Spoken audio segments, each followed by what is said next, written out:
दोस्तों, सबसे पहले सब्सक्राइब करें, नोटिफिकेशन बेल दबाएं और सबसे पहले वाली ऑप्शन ऑल करें, जिससे हमारी आने वाली नई वीडियो की नोटिफिकेशन आपको फ़ौरन मिल जाएगी। जय श्री राम भक्तों। दोस्तों, ये कहानी भी बहुत ही रोचक है। ध्यान से सुनिए और अपने विचार कमेंट में जरूर दें। चलिए कथा की ओर चलते हैं। आज की कथा है धोबी और उसका गधा तथा एक राहगीर, और इनमें से अभागा कौन। आइए कथा श्रवण करें। बहुत समय पहले की बात है। किसी नगर के एक छोटे से गांव में एक धोबी था। उसके पास एक छोटा सा गधा था। धोबी को अपने गधे से बहुत प्यार था। गधा भी मालिक का बहुत काम करता। एक दिन यूं ही रास्ते में चलते हुए धोबी को एक पत्थर पड़ा दिखा। पत्थर चमक रहा था। धोबी ने पत्थर उठाकर देखा। पत्थर चमकीला और सुंदर लगा। उसने पत्थर को एक धागे में लपेटकर गधे के गले में लटका दिया। धोबी खुश, गधा भी खुश। दोनों मस्त भाव में चले जा रहे थे। अचानक एक आदमी की निगाह गधे के गले में लटके उस पत्थर पर पड़ी। आदमी ने देखा कि यह तो हीरा है। उसे बड़ा आश्चर्य हुआ, लेकिन वो ये समझ गया कि धोबी को यह नहीं पता कि गधे के गले में हीरा है। आदमी बड़े शातिर अंदाज में धोबी के पास पहुंचा और उसने पूछा, अरे धोबी भाई, यह गधे के गले में पत्थर क्या लटका रखा है? धोबी ने कहा, भाई, मुझे रास्ते में मिला था। मैंने अपने प्यारे से गधे के गले में उसे पहना दिया, और जब से उसके गले में यह पत्थर पहनाया है, मेरा गधा बहुत खुश है।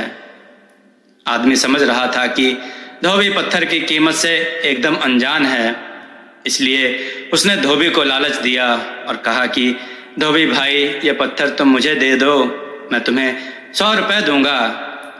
धोबी सोच में पड़ गया। फिर सोचता हुआ उसने कहा कि नहीं भाई, 100 रुपये मैं क्या करूंगा? इस पत्थर को पहनकर मेरा गधा खुश है, और गधा खुश तो मैं भी खुश।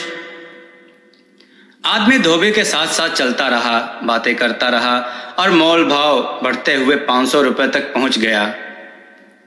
लेकिन धोबी नहीं माना। आदमी भी पक्का था। अपनी बातचीत में उसने एक बार भी जाहिर नहीं होने दिया कि पत्थर हीरा है। खैर, बातचीत करता हुआ वो बीच में रुका। उसे पूरी उम्मीद थी कि आखिर धोबी जाएगा कहाँ। कुछ दूर रुककर वह फिर धोबी के पीछे लपका, लेकिन ये क्या, वहां पहुंचकर उसने देखा कि गधे के गले से पत्थर गायब है। आदमी धोबी पर चिल्लाया, अरे गधे के गले से पत्थर कहाँ गया? धोबी ने बहुत विनम्र होकर जवाब दिया, भाई, जब आप पीछे रुक गए थे तभी एक और आदमी आया और उसने मुझे 10,000 रुपये दिए और वो पत्थर लेकर चला गया। आदमी चिल्लाया, मूर्ख, तुझे पता नहीं कि तू कितना बड़ा अभागा है? वो जिसे तो पत्थर समझ रहा था, वो दरअसल हीरा था, और कम से कम 5 लाख रुपए का हीरा था, जिसे तूने 10,000 में गंवा दिया।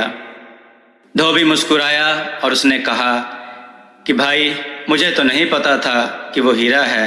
मैं तो पत्थर सोचकर उसे 10,000 रुपये में बेच दिया, लेकिन आपको तो पता था कि वो 5 लाख का हीरा है।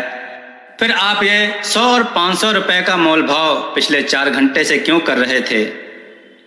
ये 100 और 500 रुपये की जगह 5 या 10,000 रुपये इसकी कीमत आपने लगाई होती तो मैंने आपको दे दिया होता।